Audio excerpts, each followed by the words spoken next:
Hey guys, welcome to another episode on my channel. As you know, on this channel we are mostly dealing with programming parts when we talk about microcontrollers. And that is because programming is going to take most of your time. But for today I have something else in mind. I want to show you a practical example of how to build one automation unit from parts. And this automation unit is going to be used to drive RGB ribbon lights. So what we are going to need is one ESP8266 microcontroller. You can use ESP32 of course. I'm going to need one 12 volts to 5 volts buck converter because I'm going to use 12 volts power supply for this driver too. And of course I'm going to need these pins, I'm going to need some wires and one prototype board. Of course, toxic fumes extractor is absolutely necessary for the safety purposes. And I'm going to use my soldering iron with temperature set to 250 degrees.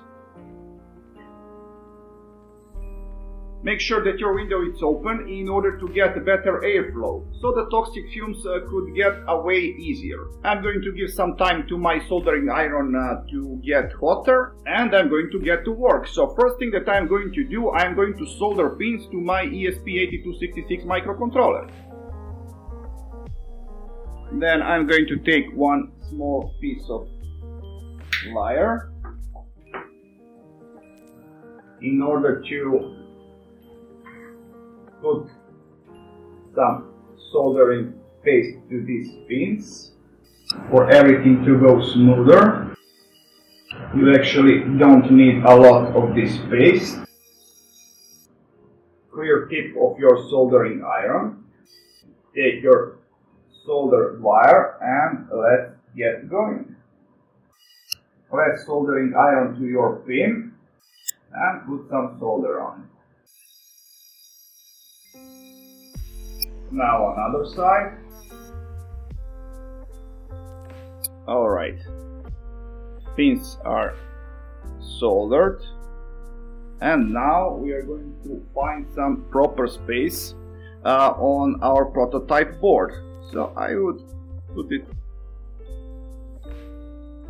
like here, maybe even closer to the end. Okay. So there is enough space for you to get cable if you want to flash this device.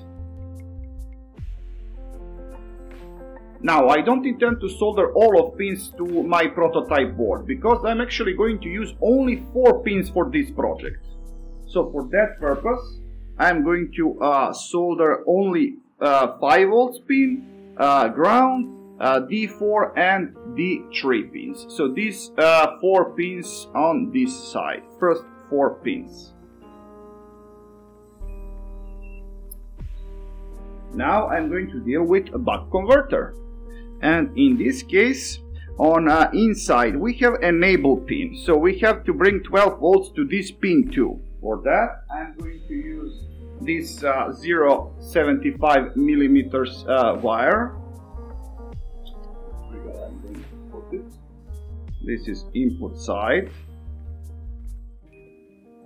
I'm going to solder my wires on this side first, and I'm going to need like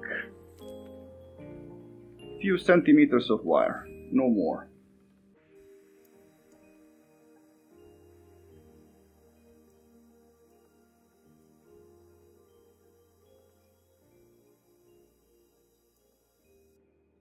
Now we have wires on input side. Now we are going to add pins on output side. I'm going to take 2 pins and I'm going to solder it. Okay, I need more solder.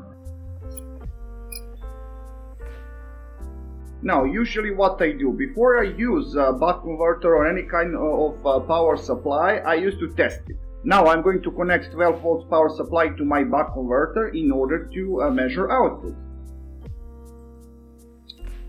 Now I'm going to turn on my power supply, but for it I have to turn off my soldering iron for a moment and let's check.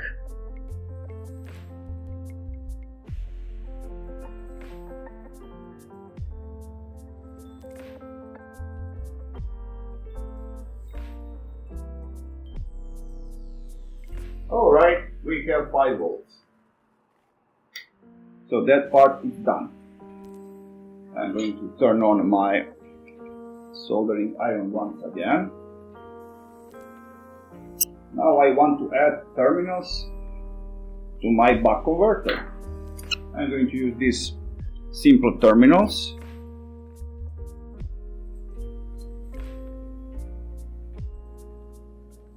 You don't have to buy expensive stuff for something like this.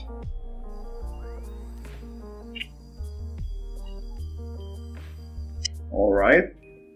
First I'm going to solder these 2 pins to my prototype breadboard, and later on I'm going to add some hot glue in order to connect this terminal to breadboard. Okay, this is good enough. Alright. And finally I'm going to add this driver. So we have to solder input side. Let's see what is the best place for it. I'm going to take this side. Because on this side we are going to connect colors, and on this side we are going to connect 12 volts. So I prefer to have more space in here. Now it's a bit tricky. After you solder first pin, then it's easier. More. Okay.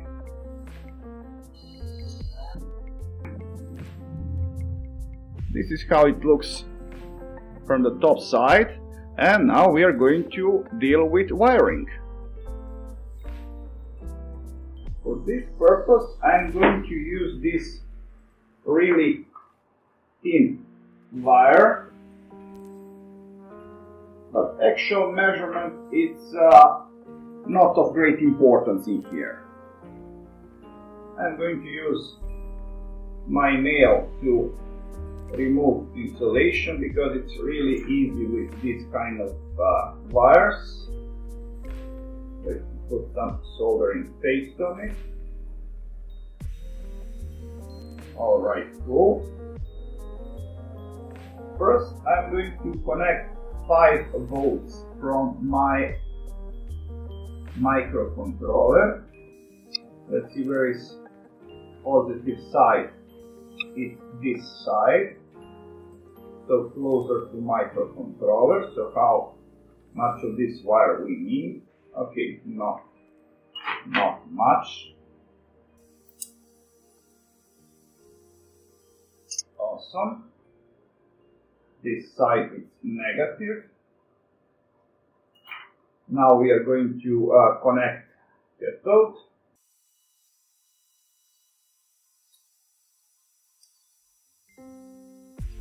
It's always good to have some solder on wire tip itself before you try to connect it. You see how much easier it is. Now let's see. We have a ground. This is the ground on LED driver. So the last one. It's really easy to remove insulation from this kind of wires. So the last one is alright. So this one is the ground. I'm going to connect it to my buck converter.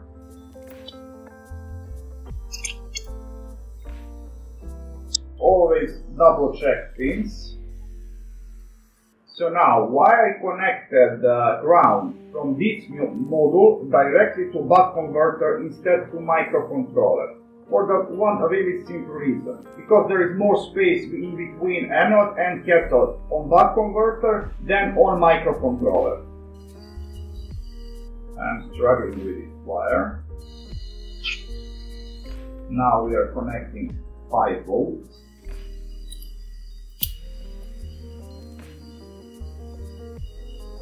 Now I have to connect the D4 pin to data in. D4 is third one. Always double check your pins. Always. And at the end, clock pin to D3.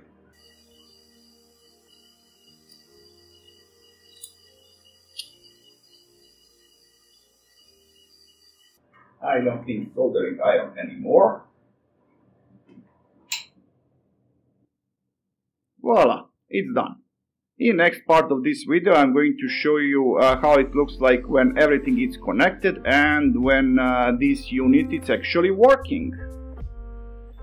As you can see, my control unit is in that box over there, and I have this nice light effect.